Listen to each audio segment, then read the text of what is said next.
Mar Gregorios memorial പ്രഭാഷണ പരമ്പരയുടെ 3-ാം ദിവസമായ ആരാധനയിൽ ആനന്ദം കണ്ടെത്തിയ പരിശുദ്ധ പരിമലത്തിരുമേനിയെ കുറിച്ച് പ്രഭാഷണം നടത്തുവാൻ കടന്നു വന്നിരിക്കുന്നത് ആദരണീയനായ ഡോക്ടർ KL മാത്യു ഏജൻ കോറെപ്പിസ്കോപ്പ അച്ഛനാണ്. അച്ഛനെ പരിചയപ്പെടുത്തുന്നതിൽ വളരെ സന്തോഷമുണ്ട്. ആദ്യമായി അച്ഛൻ എൻ്റെ ഗുരുനാഥനാണ്. മാവേലിക്കര മിഷൻ ട്രെയിനിങ് സെൻ്ററിലെ അധ്യാപകൻ എന്ന നിലയിൽ ഗുരുസ്ഥാനീയനായ വന്യ പിതാവാണ്. വളരെ ആദരവോടുകൂടി ഇന്ന് ഈ ആദരവോടും ബഹുമാനത്തോടും കൂടി ഈ പ്രഭാഷണ പരമ്പരയിലേക്ക് സ്വാഗതം ചെയ്യുന്നതിൽ എനിക്ക് വളരെ സന്തോഷമുണ്ട്. വളരെ പ്രശസ്തമായ രീതിയിൽ തൻ്റെ പഠനങ്ങൾ പൂർത്തീകരിക്കുകയും അതിനുശേഷം സഭയിലെ വിവിധ സ്ഥലങ്ങളിൽ വളരെ സുദീർഘമായ നിലയിൽ സേവനം അനുഷ്ഠിക്കുകയും പല സ്ഥാപനങ്ങളുടെയും ബൈബിൾ കോളേജുകളുടെയും ഒക്കെ പ്രിൻസിപ്പലായും മാവേലിക്കര മിഷൻ ട്രെയിനിങ് സെൻ്ററിൻ്റെ പ്രിൻസിപ്പലായും കോട്ടയം ഓർത്തഡോക്സ് തിയോളജിക്കൽ സെമിനാരിയുടെ അധ്യാപകനായും ഇപ്പോൾ സെൻറ്റ് ബേസിൽ ശാസ്താംകോട്ടയിലുള്ള സെൻറ്റ് ബേസിൽ ബൈബിൾ സ്കൂളിൻ്റെ പ്രിൻസിപ്പലായും അച്ഛൻ സേവനം അനുഷ്ഠിക്കുന്നു. വളരെ പ്രഗത്ഭനായ ഒരു വൈദിക ശ്രേഷ്ഠനാണ് ഇന്ന് നമ്മോടൊപ്പം പ്രഭാഷണ പരമ്പരയിൽ കടന്നു വന്നിരിക്കുന്നത്. അദ്ദേഹത്തിൻ്റെ സേവനങ്ങൾ എല്ലാ സഭയിലെ പല ആളുകൾക്കും വളരെ പ്രശസ്തമായ രീതിയിൽ തന്നെ ലഭിച്ചു കഴിഞ്ഞു എന്നുള്ളത് വളരെ അഭിമാനത്തോടെ ഓർക്കാൻ പറ്റുന്ന സംഗതിയാണ്. ഈ പിതാവിനെ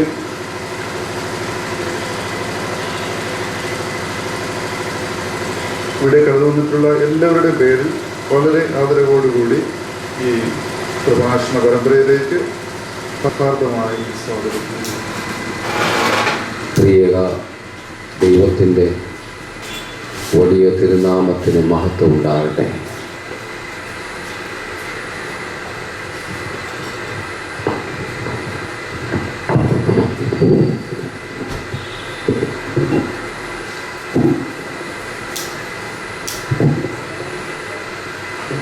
ആദരണീയരായ വൈദിക ശ്രേഷ്ഠരെ,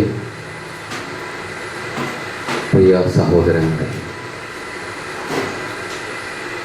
പരിശുദ്ധനായ പരിമലത്തിരുമേനിയുടെ വാസം കൊണ്ട് അനുഗ്രഹീതമായ ഈ പുണ്യഭൂമിയിലേക്ക് കടന്നു വരുവാനും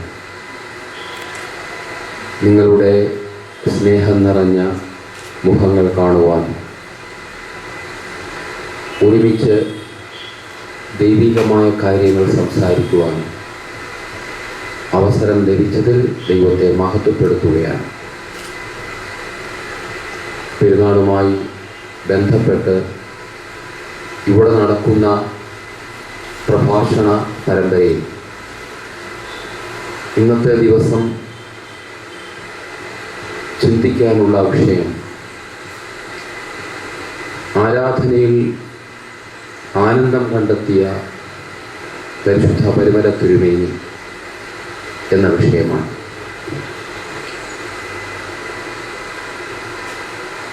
നമ്മളൊക്കെ അല്പനേരത്തേക്ക് ആനന്ദം അന്വേഷിക്കുന്നവരാണ്. ക്ഷണികമായ ഞൊടിയുടെ നേരത്തേക്കുള്ള ആനന്ദം ലഭിക്കുവാൻ എന്തും ചെയ്യുവാൻ മനുഷ്യൻ മടിക്കുന്നില്ല. അങ്ങനെ ജീവിച്ചാലുള്ള ഭവിഷ്യത്തിനെ കുറിച്ചും മനുഷ്യൻ മനസ്സിലാക്കുന്നില്ല. ചിലപ്പോൾ അങ്ങനെ ജീവിച്ചാൽ മനുഷ്യർ ആനയിക്കപ്പെടുന്നത് വലിയ ദുരന്തങ്ങളിലേക്കായിരിക്കും. ഇന്ന് സമൂഹത്തിൽ ഒരുപാട് ദുരന്തങ്ങൾ സംഭവിക്കുന്നു. ചില ദുരന്തങ്ങൾ നമ്മുടെ കഴിവിന് അപ്പുറമായിട്ടുള്ള കാര്യങ്ങളാണ്, ബുദ്ധിക്കും ഗ്രാഹ്യത്തിനും അപ്പുറമായ കാര്യങ്ങളാണ്. ചില ദുരന്തങ്ങൾ മനുഷ്യൻ വരുത്തി വെക്കുന്ന ദുരന്തങ്ങളാണ്. മ്ലേച്ഛതകൾ, വഷളത്വങ്ങൾ, ദുർമാർഗങ്ങൾ, മദ്യപാനം, ദുഷ്ടത, അതിൽ നിന്നൊക്കെ ലഭിക്കുന്ന ആനന്ദം, സ്വാർത്ഥ ജീവിതം, അഴിമതിയുള്ള ജീവിതം, കുത്തഴിഞ്ഞുള്ള ജീവിതം, അതുമൂലമൊക്കെ ലഭിക്കുന്ന ആനന്ദം ക്ഷണികമാണ്, നശിച്ചു പോകുന്ന ആനന്ദമാണ്. എന്നാൽ ദൈവഭക്തരായ മനുഷ്യർ അനശ്വരമായ ആനന്ദം അന്വേഷിക്കും, നിത്യമായ സന്തോഷം, ആനന്ദം അവർ അന്വേഷിക്കുന്നു, അവർ കണ്ടെത്തുന്നു. അങ്ങനെ അനശ്വരമായ ആനന്ദം ആരാധനയിലൂടെ കണ്ടെത്തിയ വ്യക്തിയാണ് പരിശുദ്ധ പരിമല തിരുമേനി. ആ ആനന്ദം തലമുറകൾക്ക് പകർന്നു കൊടുത്തിട്ടാണ് ആ പിതാവ് കാല യവനികൾക്കുള്ളിൽ മറഞ്ഞിരിക്കുന്നത്. ഈ വിശുദ്ധന്മാരുടെ ജീവിതവും വാക്കുകളും ചിന്തകളുമെല്ലാം അഭൗമിക മേഖലകളിലേക്കാണ് കൂടുതൽ വ്യാപരിക്കുന്നത്. അതേസമയം തന്നെ ഭൗതിക ലോകത്തെയും ഭൗതിക ലോകത്തിന്റെ ആവശ്യങ്ങളെയും അവർ തള്ളിക്കളയുന്നില്ല. പക്വതയോടെ അവർ യാഥാർത്ഥ്യങ്ങളെ വിലയിരുത്തിക്കൊണ്ട് ജീവിക്കുന്നു. വിവേകത്തോടെ, പരിപാകതയോടെ അവർ ജീവിക്കുന്നു, സംസാരിക്കുന്നു, പ്രവർത്തിക്കുന്നു. യഥാർത്ഥ ഭക്തിയുടെ ജീവിത മാതൃകയാണ് പരിശുദ്ധ പരിമല തിരുമേനി. പ്രഭാഷണങ്ങളിലൂടെയും താൻ എഴുതിയ കത്തുകളിലൂടെയും ലഘു കുറിപ്പുകളിലൂടെയും തൻ്റെ പ്രസിദ്ധമായ യാത്രാ വിവരണ ഗ്രന്ഥത്തിലൂടെയും ആരാധനയുടെ മഹത്വം അദ്ദേഹം വർണ്ണിക്കുന്നു, അനാവരണം ചെയ്യുന്നു. ആ അനുഭവത്തിലേക്ക് അനുവാചകരെ ആനയിക്കുന്നു.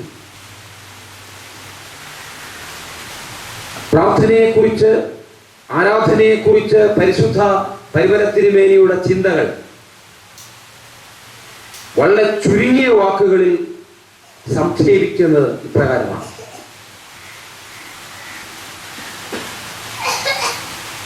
യഥാർത്ഥ ആരാധന പ്രാണവായുവാണ്. ഒരു വലിയ സമൂഹവുമായുള്ള പങ്കുചേരലാണ് ആരാധന. ജീവനോടിരിക്കുന്നവരും വാങ്ങിപ്പോയവരുമായ ഒരു വലിയ സമൂഹത്തിലേക്ക് പങ്കുചേരുകയാണ്. ദൈവകരങ്ങളിൽ അലിഞ്ഞുചേരലാണ് ആരാധന.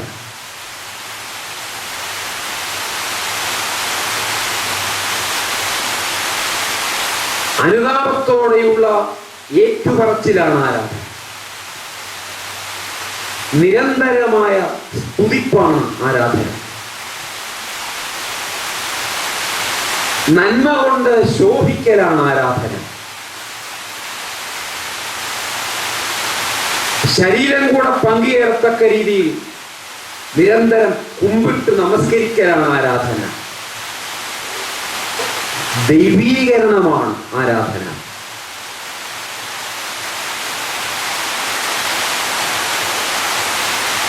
ചില കാര്യങ്ങൾ നേടുക എന്നുള്ളതല്ല, ലാഭം കിട്ടുക എന്നുള്ളതല്ല, ദൈവീക ജീവനിൽ ഭാഗഭാക്കാവുക എന്നതാണ് ആരാധന. ആരാധന ദൈവിക ജീവനിലുള്ള നമ്മുടെ ഭാഗഭാഗിത്വമാണ്. സമസൃഷ്ടികളോടുള്ള രമ്യപ്പെടലാണ് ആരാധന, അനുരഞ്ജനമാണ് ആരാധന. അങ്ങനെ പലതരത്തിലുള്ള ആശയങ്ങൾ പരിശുദ്ധ പരിമല തിരുമേനിയുടെ പ്രഭാഷണങ്ങളിലും കത്തുകളിലും കുറിപ്പുകളിലും നമുക്ക് കാണുവാൻ സാധിക്കും. ബാലനായ കൊച്ചൈപ്പോരയുടെ, അതായത് പരിശുദ്ധ പരിമല തിരുമേനിയുടെ ആരാധനയിലുള്ള താല്പര്യം, പഠന സാമർഥ്യം, സ്വഭാവശുദ്ധി ഇവ കണ്ടാണ് പിതൃ സഹോദരനായ ഗീവർഗീസ് മൽപ്പാൻ തന്നെ വൈദിക വൃത്തിയിലേക്ക് പ്രവേശിപ്പിക്കുവാൻ ആഗ്രഹിച്ചത്. ബാല്യത്തിൽ തന്നെ പ്രാർത്ഥനകളെല്ലാം താൻ ഹൃദിസ്ഥമാക്കിയിരുന്നു. നമ്മുടെ കുടുംബങ്ങളിൽ നമ്മുടെ കുഞ്ഞുങ്ങളെയും ആ കാര്യം നാം പരിശീലിപ്പിക്കണം. ബാല്യത്തിൽ തന്നെ പ്രാർത്ഥനകൾ ഹൃദിസ്ഥമാകണം. ആരാധനാക്രമത്തിൽ ഉള്ള പ്രാർത്ഥനകളൊക്കെ നിരന്തരം ഉരുവിട്ടുകൊണ്ടിരിക്കണം.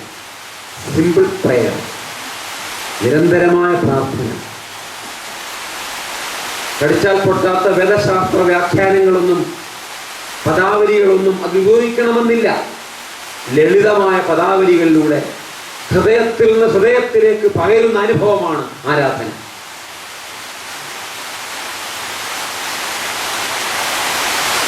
കുട്ടിക്കാലത്ത് തന്നെ നമ്മുടെ കുഞ്ഞുങ്ങളിൽ അത് പകർന്നു കൊടുക്കണം. അത് ഹൃദിസ്ഥമാകണം. കുഞ്ഞുങ്ങൾക്ക് ഭംഗിയായി ഉരുവിടണം. ആവർത്തിച്ച് ആ പ്രാർത്ഥനകളൊക്കെ ഉരുവിട്ടുകൊണ്ടിരിക്കണം. ഗീവർഗീസ് മൽപ്പാന്റെ കീഴിൽ ചിട്ടയായ ശിഷ്യത്വത്തിൽ വൈദിക പഠനം നടന്നു. വിശുദ്ധ ദൈവമാതാവിൻ്റെയും മറ്റ് വിശുദ്ധന്മാരുടെയും മധ്യസ്ഥതയിലുള്ള ഉറച്ച വിശ്വാസം കുട്ടിക്കാലം മുതലേ പരിമല തിരുമേനിയിലുണ്ടായിരുന്നു. ആരാധന വാങ്ങിപ്പോയുള്ള സംസർഗം അതിൽ അനിവാര്യമാണെന്ന്, ആരാധനയുടെ അവിഭാജ്യ ഘടകമാണ് വാങ്ങിപ്പോയവരുമായുള്ള സംസർഗമെന്ന് കുട്ടിക്കാലം മുതൽ തന്നെ പരിമല തിരുമേനി മനസ്സിലാക്കി. ഷമ്മാശനായിരിക്കുമ്പോൾ കഠിനമായ മസൂരി രോഗം പിടിപെട്ടു. അത് വളരെ വിഷമിച്ചു. കുടുംബാംഗങ്ങളൊക്കെ ജ്യേഷ്ഠ സഹോദരിയായ തൻ മാതാവിനെ പോലെ ബഹുമാനിച്ചിരുന്ന മറിയം കൊച്ചൈപ്പോരയുടെ കൂടെ ഇരുന്ന് ശുശ്രൂഷിച്ചു. രോഗശാന്തിക്ക് വേണ്ടി സഹോദരി മറിയമും ശമാശനും ഹൃദയം മുറുകി പ്രാർത്ഥിച്ചു. പല വിശുദ്ധരുടെയും അനുഭവം നമ്മൾ കാണുന്നുണ്ട്. അവരുടെ ജീവിതത്തിൽ ചില പ്രയാസങ്ങൾ ഉണ്ടാകും. എന്തിനു വേണ്ടിയാണ് ദൈവം അങ്ങനെയുള്ള പ്രയാസങ്ങൾ ഭക്തർക്ക് കൊടുക്കുന്നത്? നമ്മുടെ യുക്തിക്കത് മനസ്സിലാവുകയില്ല. പക്ഷേ ഈ ലോകത്തിന്റെ അനുഗ്രഹത്തിനു വേണ്ടി വിശുദ്ധരുടെ ഹൃദയം നുറുങ്ങപ്പെടുന്നു. അവർ ഹൃദയം നൊന്ത് പ്രാർത്ഥിക്കുന്നു. അവർ വേദനകൾ സഹിക്കുന്നു പക്വതയോടെ. ഈ ലോകത്തിന്റെ വേദനകൾ സ്വന്തം ജീവിതത്തിലേക്ക് ആവാഹിക്കപ്പെടുന്നു. ആ വേദനയുടെ അനുഭവത്തിൽ പരിശുദ്ധ കന്യക മറിയാം ശമ്മാശന് ദർശനത്തിൽ പ്രത്യക്ഷനായി ഉറപ്പു നൽകുന്നു. മകനെ, നിന്റെ രോഗം ഭേദമാകും, നിനക്ക് സൗഖ്യം ലഭിക്കും. ദർശനത്തിൽ മാതാവിനെ കണ്ടു, സൗഖ്യമാകുമെന്നുള്ള ഉറപ്പ് ലഭിച്ചു എന്ന് അദ്ദേഹത്തിന്റെ ജീവചരിത്രത്തിൽ നാം വായിക്കുന്നുണ്ട്. വിശുദ്ധരുമായുള്ള, അപ്പോസ്തലരുമായുള്ള, ദൈവമാതാവുമായുള്ള, വാങ്ങിപ്പോയ സമൂഹവുമായുള്ള സംസർഗമാണ് ആരാധന. ജീവിച്ചിരിക്കുന്നവർ മാത്രമുള്ള ഇടപാടല്ല ആരാധന. ഒരു വലിയ സമൂഹത്തിന്റെ ആരാധനയിൽ നാമും പങ്കുചേരുന്ന അനുഭവമാണ് ആരാധനയെന്ന് കുട്ടിക്കാലം മുതൽ തന്നെ പരിശുദ്ധ പരിമല തിരുമേനി മനസ്സിലാക്കിയിരുന്നു. ഈ പ്രപഞ്ചവും പ്രകൃതിയും അതിൻ്റെതായ ഭാഷയിൽ ആരാധിക്കുന്നുണ്ട്. ഈ പ്രപഞ്ചത്തിന്റെ, പ്രകൃതിയുടെ ആരാധനയിൽ നമ്മളും പങ്കുചേരുകയാണ്. ആ രീതിയിൽ പങ്കുചേരലാണ് ആരാധന.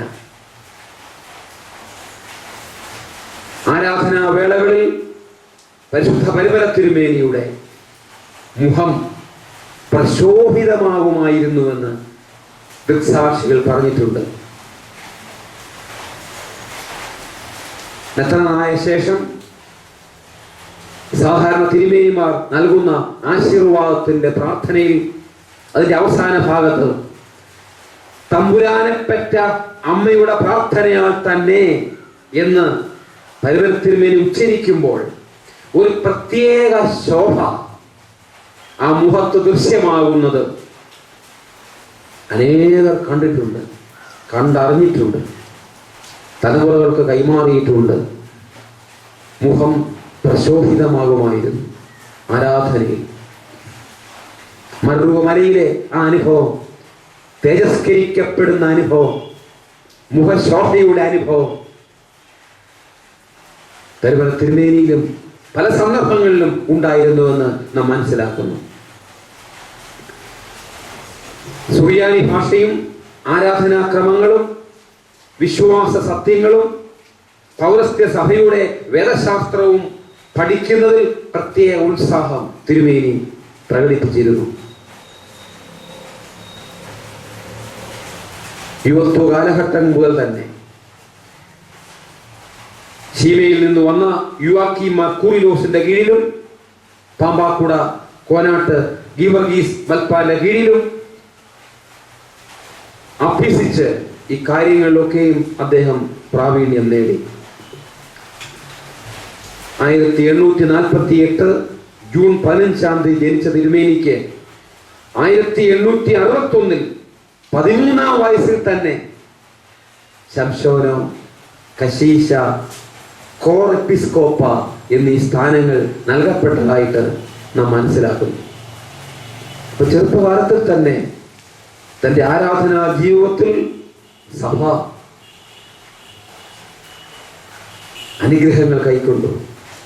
സഭയ്ക്കത് ബോധ്യമായി. അദ്ദേഹത്തിന്റെ പ്രാർത്ഥനാ അനുഭവം, അദ്ദേഹത്തിന്റെ ആരാധനാ ജീവിതം, അതിന്റെ മഹത്വം സഭയ്ക്ക് ബോധ്യമായി, സമൂഹത്തിന് ബോധ്യമായി, പ്രിയപ്പെട്ടവർക്ക് ബോധ്യമായി. ആരാധനയുടെ വിവിധ ഘട്ടങ്ങളിൽ ഉപയോഗിക്കുന്ന സുറിയാനി ഗീതങ്ങളുടെ നിറങ്ങൾ ഇമ്പകരമായി അദ്ദേഹം ചൊല്ലുമായിരുന്നു.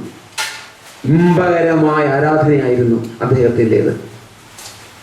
ആ നിറങ്ങളൊക്കെ ശരിയായി മനസ്സിലാക്കുകയും ഇമ്പകരമായി അത് ചൊല്ലുന്നതിൽ അവാച്യമായ ആനന്ദം അനുഭവിക്കുകയും ചെയ്തിരുന്നു പരിമല തിരുമേനി കുട്ടിക്കാലം മുതൽ തന്നെ. സങ്കീർത്തനങ്ങളൊക്കെ രചിക്കപ്പെട്ടത് പല ഈണത്തിലും പല രാഗത്തിലുമാണെന്ന് നമുക്കറിയാം. ക്രിസ്തീയ സഭയും സ്വീകരിച്ച ആരാധനാക്രമം പല ഈണത്തിലും പല രാഗത്തിലുമുള്ള ആരാധനാക്രമങ്ങളാണ്. പരിമല തിരുമേനി പല ഈണത്തിലും പല രാഗത്തിലും പല നിറങ്ങളിലുമുള്ള ആ ആരാധനാക്രമങ്ങളിൽ അലിഞ്ഞു ചേർന്നു ഇമ്പകരമായി പല നിറങ്ങളിൽ അത് ചൊല്ലുമായിരുന്നു അദ്ദേഹം. അത് അനേകരെ ആകർഷിച്ചിരുന്നു. അങ്ങനെ ചൊല്ലുന്നതിൽ, അങ്ങനെ ചൊല്ലി കേൾക്കുന്നതിൽ ആനന്ദം അനുഭവിച്ചിരുന്നു തിരുമേനി. നമ്മുടെ ആരാധനയിൽ നാം യഥാർത്ഥമായ ആനന്ദം അനുഭവിക്കണം. അതിന് കഴിയണം. ആരാധന അനുഭവം മറ്റൊരു ലോകത്തിലെ ജീവിതാനുഭവമാണ്. അനശ്വരമായ നിത്യമായ സന്തോഷം, ആനന്ദം അനുഭവിക്കുവാൻ ആരാധനയിൽ നമുക്ക് കഴിയണം. ദീർഘനേരം ധ്യാനത്തിൽ ഇരിക്കുന്ന ശീലം ചെറുപ്പത്തിൽ തന്നെ തിരുമേനിയിലുണ്ടായിരുന്നു.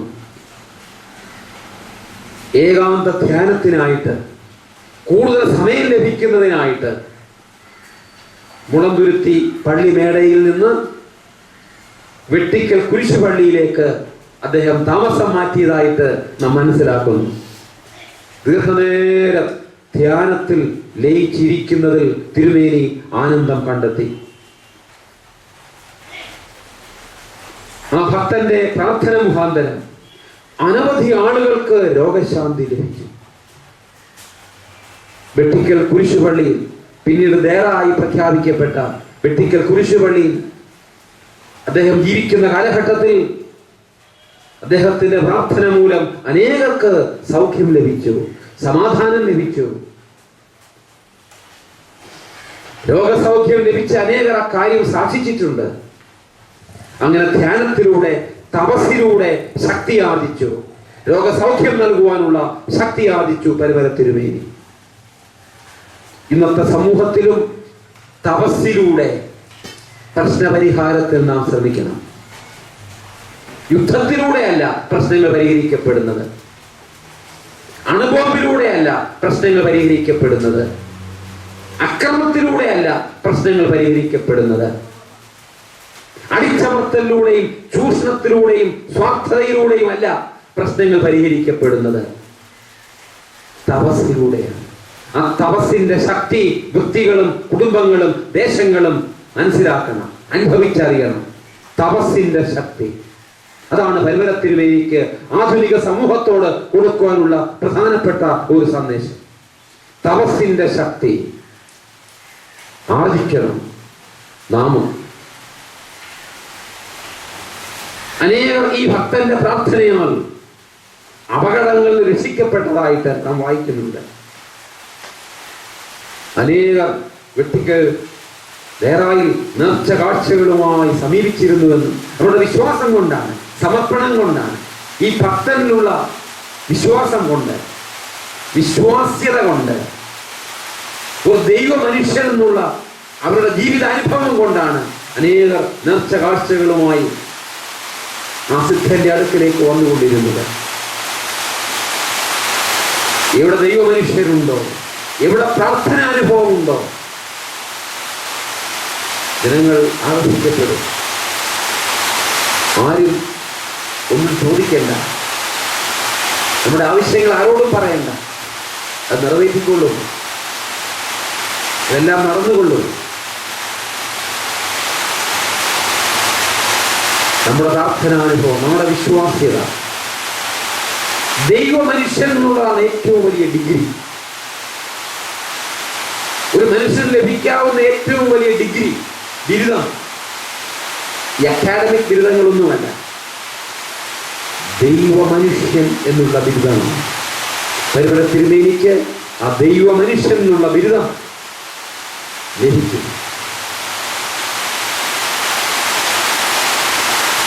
സമയം തെറ്റാതെയുള്ള യാമപ്രാർത്ഥനകളിൽ തിരുമേനി നിഷ്ഠയുള്ളവനായിരുന്നു. സഭ നമ്മെ പഠിപ്പിക്കുന്നത് ഇടവിടാതെ പ്രാർത്ഥിപ്പീനെന്നാണ്, എപ്പോഴും പ്രാർത്ഥിപ്പീനെന്നാണ്. പക്ഷേ 7 യാമങ്ങളായി നമ്മുടെ പ്രാർത്ഥനകൾ ക്രോഡീകരിച്ചിട്ടുമുണ്ട്. ആ 7 യാമങ്ങളിലെ പ്രാർത്ഥന തിരുമേനിക്ക് ആനന്ദകരമായിരുന്നു. അതിൽ സന്തോഷം അനുഭവിച്ചു. എത്ര തിരക്കാണെങ്കിലും മറ്റെന്തെല്ലാം കാര്യങ്ങളുണ്ടെങ്കിലും മാറ്റിവെച്ചിട്ട് ആ യാമപ്രാർത്ഥനകൾ ചിട്ടയായി ഭംഗിയായി അനുഷ്ഠിക്കുമായിരുന്നു. നമുക്കും അത് വലിയ ഗുണപാഠമാകേണ്ടതാണ്.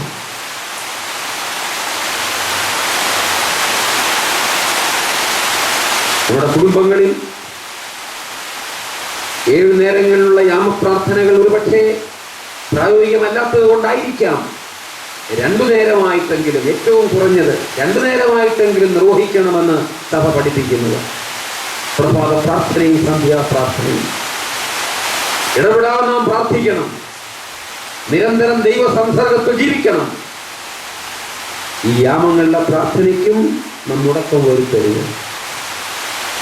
അതിനൊക്കെ വലിയ ഇഫക്റ്റ് ഉണ്ട്, അതിനൊക്കെ വലിയ അർത്ഥമുണ്ട്. യാമപ്രാർത്ഥനകൾക്കൊക്കെ വലിയ ശക്തിയുണ്ട്.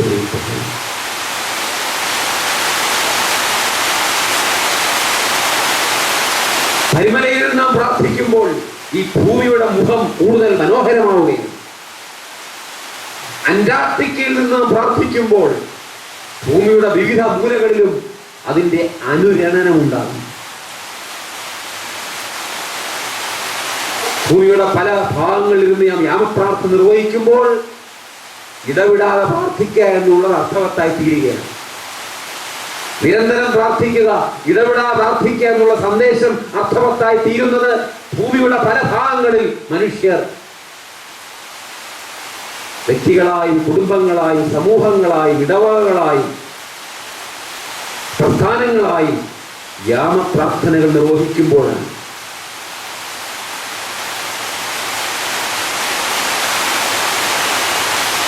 അദ്ദേഹം ദൂരയാത്ര ചെയ്യുമ്പോൾ, പ്രത്യേകിച്ച് യെരൂശലേം യാത്ര വിവരണത്തിൽ നാം വായിക്കുന്നുണ്ട്, സമയം തെറ്റാതെയുള്ള യാമപ്രാർത്ഥനകൾ ആ യാത്രയുടെ ഇടയ്ക്കും അദ്ദേഹം നിർവഹിക്കുകയുണ്ടായി.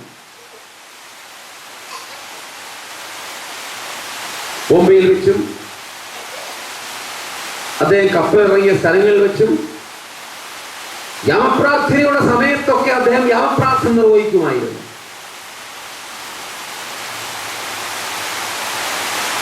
ആയിരത്തി 1872 വചനിപ്പ് പെരുന്നാൾ ദിവസമാണ്. 24-ാം വയസ്സിലാണ് ഗീവർഗീസ് കോറപ്പിസ്കോപ്പായെ റംബാനാക്കുന്നത്. ജോസഫ് മാർ ദിവന്നാസിയോസ് മെത്രാപ്പോലീത്തയാണ് റംബാൻ സ്ഥാനം നൽകുന്നത്. അതോടെ തപസ്സിലും നോമ്പിലും ഉപവാസത്തിലും അനുഷ്ഠാനങ്ങളിലും കൂടുതൽ കൂടുതൽ കർക്കശക്കാരനായി പരിവർത്തനം. റംബാച്ചനായി കഴിഞ്ഞ്, പൂർണ്ണ സന്യാസിയായി കഴിഞ്ഞ്, തന്റെ പഴയ തപസ്സിന്റെ ശക്തി ശതഗുണീഭവിച്ചു. ഈ അനുഷ്ഠാനങ്ങൾ, നിഷ്ഠകൾ, ജീവിതചര്യകൾ കൂടുതൽ കർക്കശമാക്കും. നോമ്പും ഉപവാസവും യാമപ്രാർത്ഥനകളും ഒക്കെ കൂടുതൽ കൂടുതൽ കർക്കശമായി തീർന്നു. നോമ്പ് ദിവസങ്ങളിൽ 22:30 വരെ, ഉച്ച കഴിഞ്ഞ് 3 മണി വരെ അദ്ദേഹം ഉപവസിക്കുമായിരുന്നു.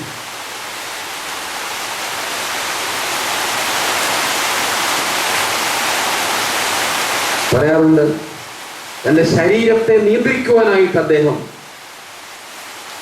കട്ടിയുള്ള തുണി കൊണ്ട് വയറ് മുറുക്കി അമർത്തി കെട്ടുമായിരുന്നു. വളരെ ലളിതമായ ഭക്ഷണമാണ് താൻ കഴിച്ചത്. വളരെ ലളിതമായ ഭക്ഷണം. ജീവിതത്തിന്റെ അന്തസത്ത എന്താണ്? ദാരിദ്ര്യം, ചാരിത്ര്യം, അനുസരണം. ഇതിൽ അദ്ദേഹം ആനന്ദം കണ്ടെത്തി. സ്വമേധയാ ദാരിദ്ര്യം തിരഞ്ഞെടുക്കുന്നതിൽ ആനന്ദം കണ്ടെത്തി. കഴിഞ്ഞ ദിവസം പത്രത്തിലൊരു വാർത്തയുണ്ടായിരുന്നു. 2 ചെറുപ്പക്കാരൻ, സമ്പന്നരായ മാതാപിതാക്കളുടെ മക്കളായ 2 ചെറുപ്പക്കാരൻ ദിവസം 35 രൂപ കൊണ്ട് എങ്ങനെയാണ് ജീവിക്കുന്നതെന്ന് അനുഭവത്തിലാക്കി അതിനെക്കുറിച്ചുള്ള ചിത്രീകരണം പത്രങ്ങളിലുണ്ടായിരുന്നു. ഇന്ത്യയിലെ സാധാരണക്കാരന്റെ ഒരു ദിവസത്തെ വരുമാനമായ 35 രൂപ കൊണ്ട് തങ്ങൾ എങ്ങനെ ജീവിച്ച് കാണിക്കാമെന്ന് ഉദ്ദേശം വെച്ചുകൊണ്ട് ലളിതമായ ഭക്ഷണത്തോടുകൂടി ജീവിച്ച ആ ചെറുപ്പക്കാരെ കുറിച്ചുള്ള സംഭവം നമുക്ക് പ്രചോദനമാണ്. ഇന്നൊത്തിരി ആഡംബരങ്ങൾ, സുഭിക്ഷതയുടെ അനുഭവങ്ങൾ, എന്തുമാത്രം ആഡംബരങ്ങളാണ് ഓരോ രംഗത്തും നാം കാണുന്നത്. ലാളിത്യത്തിന്റെ സംസ്കാരം നാം ഉൾക്കൊള്ളണം. ആഡംബരത്തിന്റെ സംസ്കാരമല്ല, ലാളിത്യത്തിന്റെ സംസ്കാരം. ജീവിതത്തിന്റെ തത്വങ്ങളായ ദാരിദ്ര്യം, ചാരിത്ര്യം, അനുസരണം, ഇവയിൽ അദ്ദേഹം യഥാർത്ഥമായ ആനന്ദം കണ്ടെത്തി. തന്റെ 20ാമത്തെ വയസ്സിൽ 1876 ഡിസംബർ 10-ാം തീയതി ചാത്തുരുത്തി ഗീവർഗീസ് റംബാച്ചൻ മെത്രാനായി വാഴിക്കപ്പെട്ടു. 28ാമത്തെ വയസ്സിൽ അദ്ദേഹത്തിന്റെ ഭക്തിയുടെ സാക്ഷ്യമെന്നാണ്, ആ ജീവിതത്തിന്റെ അംഗീകാരം എന്നാണ് 28ാമത്തെ വയസ്സിൽ മെത്രാപ്പോലീത്തായി വാഴിക്കപ്പെടുകയാണ്. പത്രോസ് മൂന്നാമൻ പത്രിസ് ബാവ മലങ്കരയിൽ വന്നപ്പോഴാണ് ആ മെത്രാൻ വാഴ്ച നടന്നത്. അതോടെ കൂടുതൽ കഠിനമായി തീർന്നു തന്റെ താപസ ജീവിതം. അതിൽ ആനന്ദം കണ്ടെത്തി, സന്തോഷം കണ്ടെത്തി. ഈ നിഷ്ഠകളും ഒക്കെ വളരെ കർക്കശമാക്കി തീർത്തു. മെത്രാനായി തീർന്നപ്പോൾ ജനങ്ങൾക്ക് ബോധ്യമായി ഇദ്ദേഹം ഒരു ദൈവ മനുഷ്യനാണ്, ഇദ്ദേഹം ഒരു പ്രാർത്ഥനാ മനുഷ്യനാണ്. കൂടുതൽ കഠിനമായ താമസ ജീവിതം അദ്ദേഹം നയിച്ചു. വെട്ടിക്കൽ ഡേറായിൽ താമസിച്ചപ്പോൾ 40 ദിവസം പ്രത്യേക നോമ്പും വ്രതവും ആചരിച്ചിരുന്നു. 40 ദിവസം ആണ്ടിലൊരിക്കൽ മാത്രമല്ല, പല സന്ദർഭങ്ങളിൽ ആവർത്തിച്ച് കർത്താവായ യേശുക്രിസ്തു ജീവിതത്തിൽ നാം കാണുന്ന 40 ദിവസത്തെ ഉപവാസവും നോമ്പും ആവർത്തിച്ച് പരിമലത്തിരുന്നേനി അനുഷ്ഠിക്കുമായിരുന്നു. നീണ്ട ദിവസങ്ങളിലെ ഉപവാസം. സ്ഥിരമായി സാഷ്ടാംഗ പ്രണാമം ചെയ്തത് മൂലം കൈമുട്ടുകളിലും കാൽമുട്ടുകളിലും വലിയ തഴമ്പുണ്ടായിരുന്നുവെന്ന് ദൃക്സാക്ഷിയിൽ പറയുന്നുണ്ട്. പ്രാർത്ഥനാ മനുഷ്യർ എവിടെയുണ്ടോ അവിടെ ആത്മീയ പുരോഗതി ഉണ്ടാകും, ആത്മീയ നവോത്ഥാനം ഉണ്ടാകും. ദൈവമനുഷ്യരുടെ കുറവുണ്ടായാൽ ആത്മീയ നവോത്ഥാനം ഉണ്ടാവുകയില്ല. ഈ സമൂഹം നമ്മിൽ നിന്നൊക്കെയും പ്രതീക്ഷിക്കുന്നത് ആ തപസ്സിന്റെ ജീവിതമാണ്, ആധ്യാത്മികമായ മൂല്യങ്ങളാണ്. ദൈവമനുഷ്യരുടെ മാതൃകയാണ് നമ്മൾ മനുഷ്യർ പ്രതീക്ഷിക്കുന്നത്, ദൈവവും പ്രതീക്ഷിക്കുന്നത്. സഭാംഗങ്ങൾക്ക് വലിയ ബഹുമാനമുണ്ടായി. പരിമളത്തിരുമേനി അരികുപുറത്ത് കൂറുളമാത്തൻ എന്ന നസ്രാണി പ്രമാണി ദാനമായി നൽകിയ സ്ഥലത്ത്, നാം ഇപ്പോൾ ആയിരിക്കുന്ന ഈ സ്ഥലത്ത് പണിത അഴിപ്പുരയിൽ, ഈ കാണുന്ന അഴിപ്പുരയിൽ കൊച്ചുതിരുമേനി താമസിച്ച് ശമാശന്മാരെ പഠിപ്പിച്ചു. ഭദ്രാസന ഭരണവും നടത്തി. ആദ്യം നിർണ ഭദ്രാസനത്തിന്റെയും പിന്നീട് ക്രമേണ തുമ്പമൺ ഭദ്രാസനത്തിന്റെയും കൊല്ല ഭദ്രാസനത്തിന്റെയും ചുമതല സഭ അദ്ദേഹത്തെ ഏൽപ്പിക്കുകയുണ്ടായി. ഇവിടെ താമസിച്ച് ശമാശന്മാരെ പഠിപ്പിച്ചു. ഒരു മൽപ്പാനായി കൂടി, നല്ല ഗുരുവായി കൂടി ശമാശന്മാരെ പഠിപ്പിച്ചു. നല്ല ഗുരുക്കന്മാരുടെ കീഴിൽ പഠിക്കാൻ അവസരം ലഭിക്കുന്ന വലിയ ഭാഗ്യമാണ് പ്രിയപ്പെട്ടവർ. പഴയ ഗുരുകുല വിദ്യാഭ്യാസമാണ് ഏറ്റവും ശ്രേഷ്ഠമായ വിദ്യാഭ്യാസ രീതി. കണ്ടും കേട്ടും സാന്നിധ്യം അനുഭവിച്ചും ഒക്കെയാണ് പഠിക്കുന്നത്. വായിൽ നിന്ന് ചെവിയിലേക്കുള്ള പഠന സംവിധാനമല്ലാതെ കണ്ടു പഠിക്കുന്നു, കേട്ടു പഠിക്കുന്നു, അറിഞ്ഞു പഠിക്കുന്നു, അനുഭവിച്ചു പഠിക്കുന്നു. അവിടെ ജീവിതത്തിനുള്ള വലിയ മാതൃക ഉൾക്കൊള്ളുന്നു, പകർന്നു ലഭിക്കുന്നു. ദൈവമനുഷ്യരായ ഗുരുക്കന്മാരെ ലഭിക്കുക എന്നുള്ളത് വലിയ ഭാഗ്യമാണ്, പുണ്യമാണ്. നമ്മുടെ സമൂഹത്തിലും അങ്ങനെയുള്ള ഗുരുക്കന്മാർ കൂടുതലുണ്ടാകട്ടെ. ഈ ലോകപ്രകാരമുള്ള ഒരു സ്ഥാനമാനങ്ങളും ആഗ്രഹിക്കാതെ,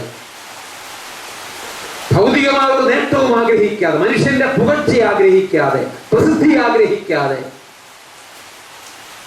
നല്ല ആധ്യാത്മിക മനുഷ്യരായി, ദൈവ മനുഷ്യരായി പ്രാർത്ഥനയിൽ ജീവിക്കുന്ന താപസന്മാരെ ഇന്ന് ആവശ്യമുണ്ട് കൂടുതലായി.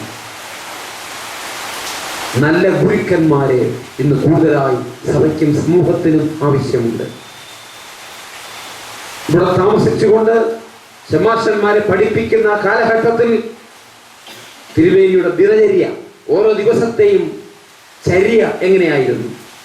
വെളുപ്പിന് എന്നും 4 മണിക്ക് ഉണരും. ശമാശന്മാർ അപ്പോൾ ഉണരണം, എല്ലാവരും 4 മണിക്ക് ഉണരണം. 5 മണി വരെ പൊതുവായ പ്രഭാത പ്രാർത്ഥനയാണ്. 5 മണി മുതൽ 7 മണി വരെ ശമാശന്മാരെ പഠിപ്പിക്കുന്ന സമയമാണ്. പിന്നീട് നീണ്ട രഹസ്യ പ്രാർത്ഥനകളാണ്, നീണ്ട രഹസ്യ പ്രാർത്ഥന. പല ദിവസവും സ്വമേധയാ ഉപവാസ ദിവസങ്ങളായി.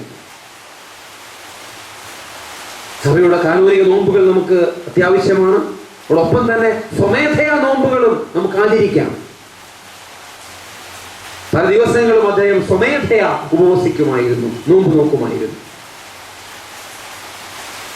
9 മണി മുതൽ 11 മണി വരെ വീണ്ടും ശമാശന്മാരെ പഠിപ്പിക്കും. 11 മണി മുതൽ ഭദ്രാസന ഭരണകാര്യങ്ങൾ ഏർപ്പെടും. ഇതിനിടയിൽ ഓരോ യാമത്തിലും നമസ്കാരങ്ങളുണ്ട്, പ്രാർത്ഥനകളുണ്ട്. അത് മുടക്കയില്ല. 4 മണി മുതൽ വീണ്ടും ഭദ്രാസന ഭരണകാര്യങ്ങളാണ്. 6 മണിയോടെ സന്ധ്യാ നമസ്കാരത്തിനുള്ള ഒരുക്കമായി. സന്ധ്യാനമസ്കാരത്തിന് ശേഷം തിരുമേനി മുറ്റത്ത് ഒരു കസേരയിൽ ഇരിക്കും. ഷന്മാശന്മാർ തകരവിളക്കിന് ചുറ്റും പുസ്തകങ്ങളുമായി മണലിരിക്കും. ഗുരുകുല വിദ്യാഭ്യാസത്തിന്റെ പഠന രീതി. ആ ഷന്മാശന്മാരൊക്കെ എത്ര ഭാഗ്യവാന്മാരാണ്. വട്ടശ്ശേരി തിരുമേനി, കല്ലാശ്ശേരി ബാവായും ഒക്കെ ഉൾപ്പെടുന്ന പുണ്യപുരുഷന്മാരുടെ നീണ്ട ലിസ്റ്റ് ആ ഷമാശന്മാരുടെ കൂട്ടത്തിലുണ്ട്.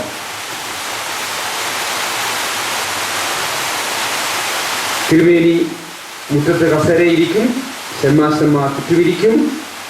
അപ്പോഴാണ് സുറിയാനി ഗീതങ്ങൾ ഇമ്പകരമായി ഈണത്തിൽ ചൊല്ലുവാൻ പഠിപ്പിക്കുന്നത്. തിരുമേനി പാട്ട് പാടുവാൻ പഠിപ്പിക്കുന്നു. ആരാധന ഇമ്പകരമാക്കി തീർക്കണം. നമ്മുടെ ആരാധനകൾ ധൃതി വെച്ചല്ല ആരാധന ചൊല്ലേണ്ടത്, നിർത്തി നിർത്തി ചൊല്ലണം. ഇടയ്ക്ക് നിശബ്ദതയുമുണ്ട്, അതും ആരാധനയുടെ ഭാഗമാണ്. പുഷ്ടപ്പുണ്ട് ഇടയ്ക്കൊക്കെ. നിർത്തി നിർത്തി ഭംഗിയായി ചൊല്ലണം പ്രാർത്ഥനകളൊക്കെ. ബഹളം വെച്ചും ധൃതി വെച്ചും ഒക്കെ ചൊല്ലുന്ന രീതികൾ മാറണം. അർത്ഥം മനസ്സിലാക്കി ഓരോ പദവും ഉച്ചരിക്കണം. ഇമ്പകരമായ ആരാധനയ്ക്ക് അനേകരെ ദൈവികമായി ആകർഷിക്കാൻ കഴിയും. അത് ഹൃദയത്തിൽ ഓളം ഉണ്ടാക്കും, ചലനം ഉണ്ടാക്കും. ഇമ്പകരമായ ആരാധന ഹൃദയത്തിൽ തട്ടും. ഇടയ്ക്കുള്ള ഗ്യാപ്പ്, സമയത്തെയും നമ്മൾ വിശുദ്ധീകരിക്കുകയാണ് ആരാധനയിലൂടെ. ടൈം ആൻഡ് സ്പേസ്, സമയത്തെയും കാലത്തെയും പ്രകൃതിയെയും വസ്തുക്കളെയും ഒക്കെ രൂപാന്തരപ്പെടുത്തുന്ന ശക്തി ഇമ്പകരമായ ആരാധനയ്ക്കുണ്ട്, ഇമ്പകരമായ പാട്ടുകൾക്കുണ്ട്.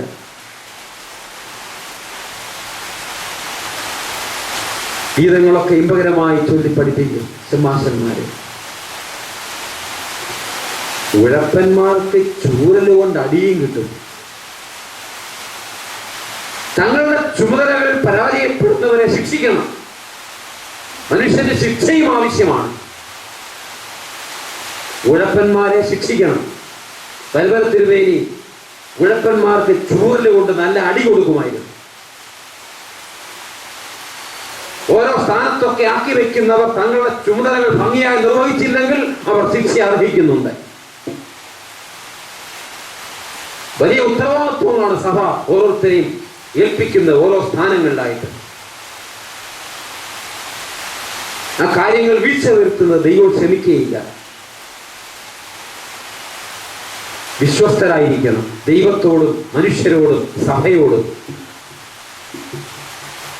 അങ്ങനെയുള്ള മഹത് സന്ദേശങ്ങളൊക്കെ ഉൾക്കൊണ്ട് ആ ശമാശന്മാർ വളർന്നു, പാഠങ്ങൾ പഠിച്ചു. ഗുരുകുല വിദ്യാഭ്യാസ രീതി കൊണ്ട് പ്രചോദനം ഉൾക്കൊണ്ട് 9 മണിക്ക് വീണ്ടും സൂത്താറ പ്രാർത്ഥനയാണ്. 10 മണിയോടെ കിടക്കും. 10 മണിക്ക് കിടന്നാൽ രാത്രിയിൽ പലപ്പോഴും എഴുന്നേറ്റ് പ്രാർത്ഥിക്കുമായിരുന്നു. തന്റെ കിടക്കയെ കണ്ണുനീര് കൊണ്ട് കുതിർക്കുമായിരുന്നു. ഹൃദയമുരുകി കണ്ണീരൊഴുക്കി പ്രാർത്ഥിക്കുമായിരുന്നു പരിമളത്തിന്. അണുബോംബിനേക്കാൾ ശക്തമായ ആയുധമാണ് കണ്ണുനീർ. നമ്മുടെ കുടുംബങ്ങളിലും സഭയിലും കണ്ണുനീരിന്റെ കുറവുണ്ട് പ്രിയപ്പെട്ടവരെ. കണ്ണുനീരിന്റെ കുറവുണ്ട്. പണത്തിന് കുറവില്ലായിരിക്കാം, ബുദ്ധിശക്തിക്ക് കുറവില്ലായിരിക്കാം, സാമർഥ്യത്തിന് കുറവില്ലായിരിക്കാം, സ്ഥാപനങ്ങൾക്ക് കുറവില്ലായിരിക്കാം, കണ്ണുനീരിന്റെ കുറവുണ്ട്. അത് പരിഹരിച്ചേ മതിയാകൂ. കണ്ണുനീരിന്റെ കുറവ് നാം പരിഹരിക്കണം. രാത്രിയുടെ അന്ത്യയാമങ്ങളിലും എഴുന്നേറ്റ് ഹൃദയമുരുകി പ്രാർത്ഥിക്കുമായിരുന്നു പരിശുദ്ധ പരിമല തിരുമേനി. തന്റെ കിടക്കയെ കണ്ണുനീര് കൊണ്ട് കുതിർക്കുമായിരുന്നു. സന്തോഷകരമാണ്, സഭയിലും അറിയപ്പെടാതെ അനേകർ അങ്ങനെ ജീവിക്കുന്നുണ്ട്. അൽമായക്കാരിലും വൈദികരിലും ഒക്കെ അനേകരെ, സ്ത്രീ പുരുഷന്മാരിൽ അനേകരെ ഉള്ളതാണ് നമ്മുടെ ഭാഗ്യം, സഭയുടെ ഭാഗ്യം. കൂടുതൽ ഉണ്ടാകണമെന്നുള്ളതാണ് നമ്മുടെ ആഗ്രഹം. പരിമല തിരുമേനിയുടെ സന്ദേശം അതാണ്. പ്രാർത്ഥനയുടെ ശക്തി അനുഭവിച്ചറിയണം, കണ്ണുനീരിന്റെ ശക്തി അനുഭവിച്ചറിയണം. ഒരു സുനാമിക്കും ഒരു ഭൂകമ്പത്തിനും നശിപ്പിക്കാൻ ഒക്കാത്ത ശക്തി അതനുഭവിച്ചറിയണം.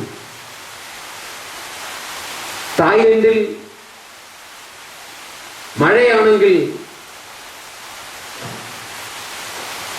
മറ്റു പല രാജ്യങ്ങളിൽ ഭൂകമ്പമാണ്. പ്രകൃതിയുടെ ദുരന്തങ്ങൾ ഉണ്ടായിക്കൊണ്ടിരിക്കുന്നു പല രീതിയിൽ സമൂഹത്തിൽ. വഷളത്വങ്ങൾ പെരുകുന്നു, അപകടങ്ങൾ പെരുകുന്നു, ദുരന്തങ്ങൾ പെരുകുന്നു. പരിഹാരം എന്താണ്? മനുഷ്യന്റെ കണ്ണുനീർ, മനുഷ്യന്റെ പ്രാർത്ഥന. സഭയ്ക്ക് കണ്ണുനീരിന്റെ കുറവുണ്ട്, പ്രാർത്ഥനയുടെ കുറവുണ്ട്. അത് പരിഹരിക്കണം. പ്രാർത്ഥനയുടെ ശക്തിയാണ് പ്രധാന ശക്തി എന്ന് തിരുമേനി ഓർമ്മിപ്പിക്കുന്നു. ആരാധനയുടെ ശക്തിയാണ് പ്രധാന ശക്തി എന്ന്, പ്രധാന സ്വത്ത് എന്ന് തിരുമേനി ഈ സമൂഹത്തെ ഓർപ്പിച്ചുകൊണ്ടിരിക്കുന്നു. രാത്രിയിൽ എഴുന്നേറ്റ് നിരന്തരമായി പ്രാർത്ഥിക്കുമായിരുന്നു. അതുപോലെ രോഗികളെ സന്ദർശിച്ച് പ്രാർത്ഥിക്കുന്നതിൽ പ്രത്യേകമായ സന്തോഷം അനുഭവിക്കുമായിരുന്നു തിരുമേനി. രോഗികളെ അന്വേഷിച്ച് കണ്ടെത്തി പോയി പ്രാർത്ഥിക്കുന്ന ശൈലി നമുക്കൊക്കെ ഉണ്ടാകണം പ്രിയപ്പെട്ടവരെ. മനുഷ്യരെന്ന് ആഗ്രഹിക്കുന്നത് സാന്ത്വനമാണ്. ഹൃദയത്തിന് സാന്ത്വനം കൊടുക്കാൻ നമുക്ക് കഴിയുന്നുണ്ടോ?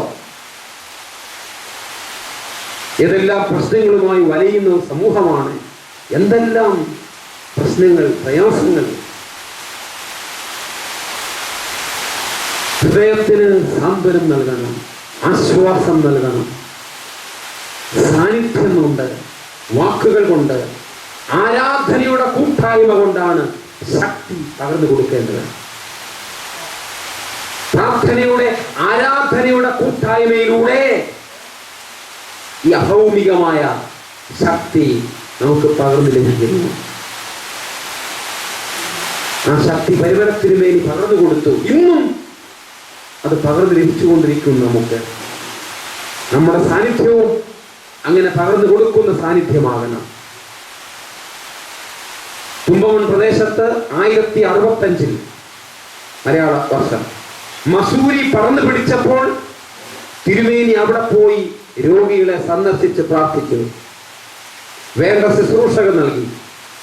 മസൂരി നിമിത്തം മരിച്ചവരുടെ മരണാനന്തര ശുശ്രൂഷ തിരുമേനി തന്നെ നടത്തി.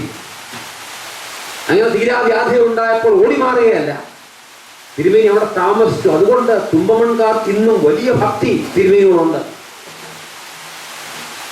ആവശ്യക്കാരുടെ മുമ്പിൽ എവിടെ നാം എത്തുന്നുവോ, അവർക്ക് ആശ്വാസം കൊടുക്കുന്നുവോ, അതിന് ഫലമുണ്ട്.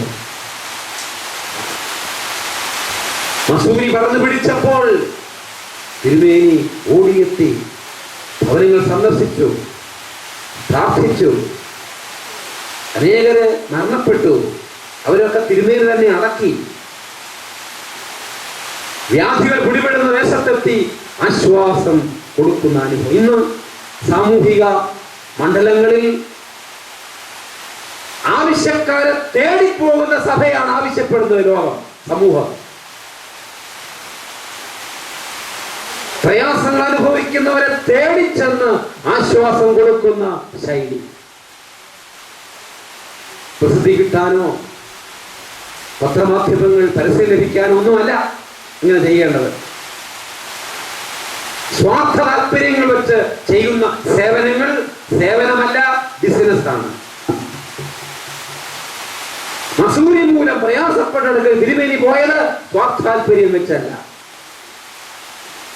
ഹൃദയത്തിൽ കുത്തുകൊണ്ടാണ്. ആവേശം, വേഗത, നന്മ ചെയ്യാനുള്ള വേഗത, മൊബിലിറ്റി ടു ഡു ഗുഡ്, ആശ്വാസം പറഞ്ഞു കൊടുക്കുവാനുള്ള വേഗത നമുക്ക് ഉണ്ടാകട്ടെ. അതാണ് സുവിശേഷം. ആശ്വാസം, നന്മ, സ്നേഹം, നിസ്വാർത്ഥ സ്നേഹം പകർന്നു കൊടുക്കുവാനുള്ള ചൈതന്യം, വേഗത, അതാണ് സുവിശേഷം. പ്രിയപ്പെട്ടവരെ, അനന്തരം അനേക രോഗികൾക്ക് സൗഖ്യം ലഭിച്ചതായിട്ടും അതുപോലെ തിരുമേനിയുടെ പ്രാർത്ഥനയാൽ പൈശാചിക ബന്ധനങ്ങളിൽ നിന്ന് അനേകർ രക്ഷപ്പെട്ടതായിട്ടും ഒക്കെ നാം മനസ്സിലാക്കുന്നുണ്ട്, വായിക്കുന്നുണ്ട്. തിരുമേനി ഒരു പ്രസംഗത്തിൽ പ്രാർത്ഥനയെക്കുറിച്ച് പറഞ്ഞതെന്ന് അനേകർ ഉദ്ധരിക്കാറുണ്ട്. പ്രാർത്ഥന എന്നത് ശൈശവത്തിലെ ഉത്സാഹവും യൗവനത്തിലെ ആശ്രയവും വാർദ്ധക്യത്തിലെ സമാധാനവുമാകുന്നു. ഈ ലോകത്തെ ദൈവത്തിന്റെ പാതാളബിന്ദങ്ങളോട് ചേർക്കുന്ന പൊന്നിൻ ചങ്ങലയാണ് പ്രാർത്ഥന. ഈ ലോകത്തെ ദൈവത്തിന്റെ പാതാളബിന്ദങ്ങളോട് ചേർക്കുന്ന പൊന്നിൻ ചങ്ങലയാണ് പ്രാർത്ഥന. മധുര സ്വരത്തിൽ സ്പഷ്ടമായി കണ്ണീരൊഴുക്കിക്കൊണ്ട് പൂർണ്ണ വിശ്വാസത്തോടെ രഹസ്യ പ്രാർത്ഥനകൾ നിരന്തരമായി ഉരുവിട്ടുകൊണ്ട് ധ്യാനനിഷ്ഠകളോടുകൂടി തിരുമേനി പ്രാർത്ഥിക്കുമായിരുന്നു. മുസ്ലിം യാത്രാ വിവരണത്തിൽ പറയുന്നു, ബോംബെയിൽ തങ്ങൾ താമസിച്ച ബംഗ്ലാവിൽ തന്നെ ഒരു സ്ഥലമൊരുക്കി നാം കുർബാന ചൊല്ലുകയും കൂടെയുള്ളവർ കുമ്പസാരിച്ച് കുർബാന കൈക്കൊള്ളുകയും ചെയ്തു.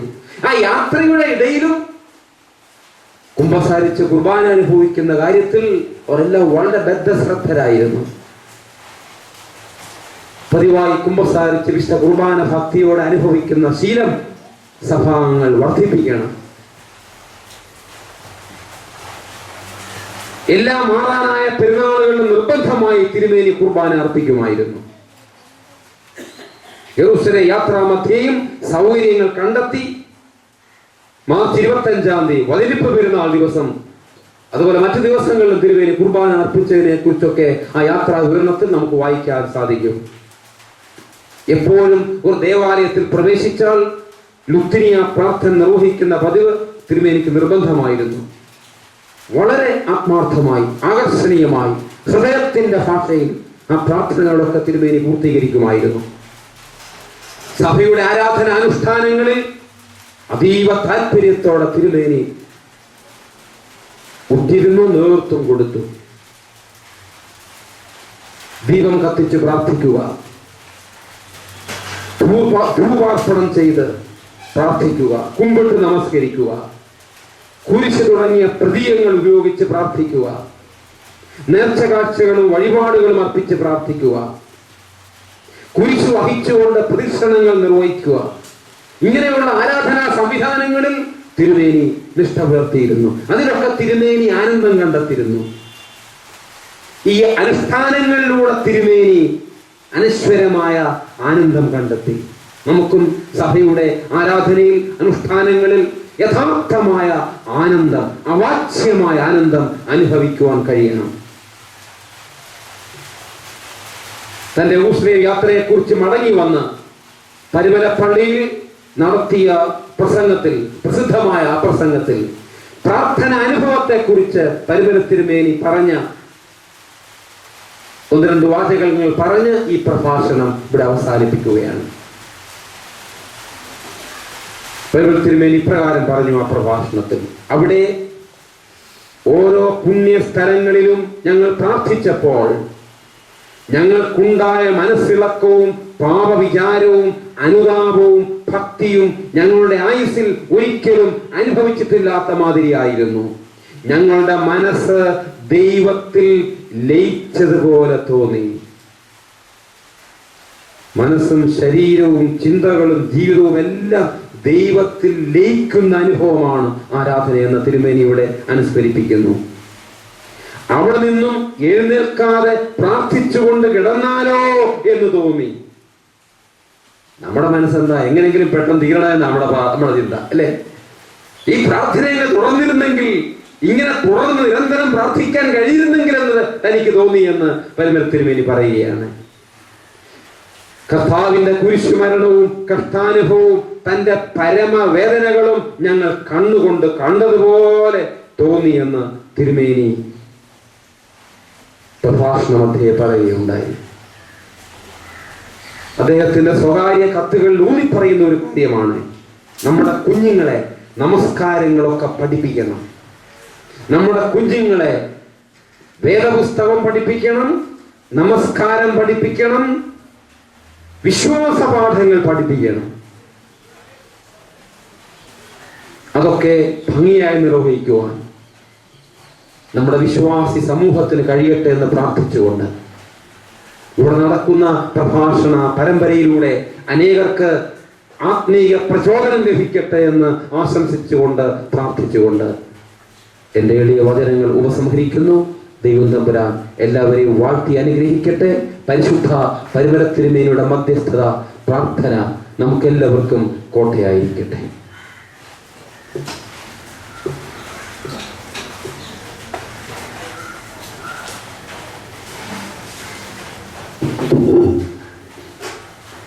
ആരാധനയിൽ ആനന്ദം കണ്ടെത്തിയ പരിശുദ്ധ പരിമല തിരുമേനി എന്ന ഈ ദിവ്യമായ പ്രഭാഷണം ലോകമെമ്പാടുമുള്ള ലക്ഷോപലക്ഷം ആളുകൾ കഴിഞ്ഞ 1 മണിക്കൂർ സമയമായി ശ്രവിച്ചുകൊണ്ടിരിക്കുകയായിരുന്നു.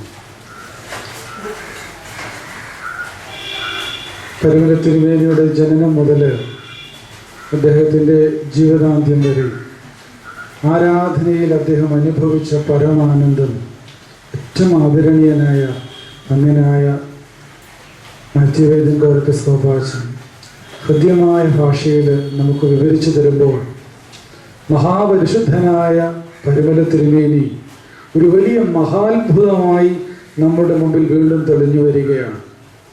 ഈ ഒരു ഭവനാന്തരീക്ഷത്തിൽ, ഒരു ഗാർഹികമായ പശ്ചാത്തലത്തിൽ ആരാധനയിൽ ആനന്ദം കണ്ടെത്തുന്ന കുടുംബങ്ങൾ, നമ്മുടെ എല്ലാ കുടുംബങ്ങളും ആ ആരാധനയിൽ നിറഞ്ഞു വളർന്നു വരുവാൻ തക്കവണ്ണം പരിമല തിരുമേനിയുടെ ജീവിതയാത്രയിലുടനീളം അദ്ദേഹം അനുഭവിച്ച ആരാധനയുടെ ദിവ്യമായ സന്തോഷം ശ്രദ്ധയോടെ കേൾക്കുവാൻ തക്കവണ്ണം നമുക്ക് ഈ അവസരം ദൈവം അനുഗ്രഹത്തിന് സമയമാക്കി തന്നു. ഈ ധന്യമായ പ്രഭാഷണം നിർവഹിച്ച് ഞങ്ങളുടെ വന്യ ഗുരുനാഥൻ, അനുഗ്രഹീത പ്രഭാഷകൻ, ധന്യനായ ദൈവശാസ്ത്രജ്ഞൻ, ആരാധനയുടെ ഗഹനങ്ങളായ വിഷയങ്ങൾ വളരെ ലളിതമായ ഭാഷയിൽ എല്ലാവർക്കും വെളിപ്പെടുത്തി അനേക ഗ്രന്ഥങ്ങൾ രചിച്ചിട്ടുള്ള ധന്യനായ ഗ്രന്ഥകർത്താവ് എന്ന എഴുത്തുകാരൻ എന്ന നിലയിലെല്ലാം പ്രസിദ്ധനായ ആദരണീയനായ അച്ഛൻ്റെ വാക്കുകളോട് നമ്മൾ വളരെയേറെ കടപ്പെട്ടിരിക്കുന്നു. എനിക്ക് തോന്നി ഈ വർഷത്തെ പെരുന്നാൾ ആചരണം ഏറ്റവും അനുഗ്രഹകരമായിരിക്കാൻ തക്കവണ്ണം ശ്രദ്ധയോടെ ഭക്തിയോടെ ആരാധനയിൽ ആനന്ദം കണ്ടെത്തിയ ആ മഹാപരിശുദ്ധനെ തെളിമയാർന്ന ഉൾക്കണ്ണുകൾ കൊണ്ട് അടുത്തു കാണുവാനുള്ള ഒരു വലിയ അവസരം ഈ പ്രഭാഷണത്തിൽ പങ്കുചേർന്നതിലൂടെ നമുക്ക് ലഭിക്കുകയാണ്.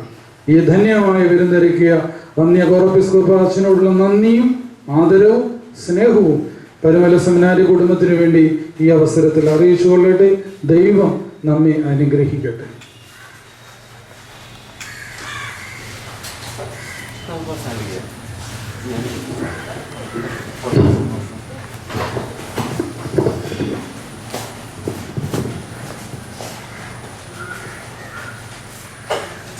ദൈവസന്നിധിയിൽ നമുക്ക് വിനയപൂർവ്വം തലകളെ വണക്കി പ്രാർത്ഥിച്ച് ഈ പ്രഭാഷണ പരമ്പര അവസാനിപ്പിക്കുക. ദൈവമേ, അടിയങ്ങളുടെ തെറ്റുകുറ്റങ്ങൾ ക്ഷമിക്കണമേ, അടിയങ്ങളോട് പൊറുക്കണമേ. ഞങ്ങൾ പാപികളാകുന്നു. ഈ പ്രപഞ്ചത്തിലെ ദുരന്തങ്ങൾ ഒഴിവാക്കണമേ. ഞങ്ങളുടെ പാപം മൂലം ദുരന്തങ്ങൾ ഉണ്ടാകരുതേ. പ്രയാസങ്ങൾ അനുഭവിക്കുന്ന എല്ലാവരെയും കർത്താവ് ആശ്വസിപ്പിക്കണമേ. രോഗികൾക്ക് സൗഖ്യം നൽകണമേ. വിഷമത്തിലായിരിക്കുന്നവർക്ക് ആശ്വാസവും സമാധാനവും നൽകണമേ. ഭവനങ്ങളിലായി, ആശുപത്രികളിലായി, രോഗാവസ്ഥയിലും ക്ഷീണാവസ്ഥയിലും കഴിയുന്ന എല്ലാവരെയും കർത്താവ് വാഴ്ത്തി അനുഗ്രഹിക്കണമേ. സ്നേഹം കൊണ്ട് ഞങ്ങളെ നിറയ്ക്കണമേ. എല്ലാ കാലുഷ്യങ്ങളും അകറ്റണമേ. ഞങ്ങളുടെ കുടുംബങ്ങൾ സ്വർഗമായി തീരണമേ. പ്രാർത്ഥനയുടെ ശക്തി ഞങ്ങൾ അനുഭവിക്കുമാറാകണമേ. ആരാധനയിലൂടെ അനശ്വരമായ ആനന്ദം അനുഭവിപ്പാൻ ഞങ്ങൾക്കിടയാക്കണമേ. ഈ ഭൂമിയെ ചുട്ടുചാമ്പലാക്കല്ലേ, നശിപ്പിക്കരുതേ.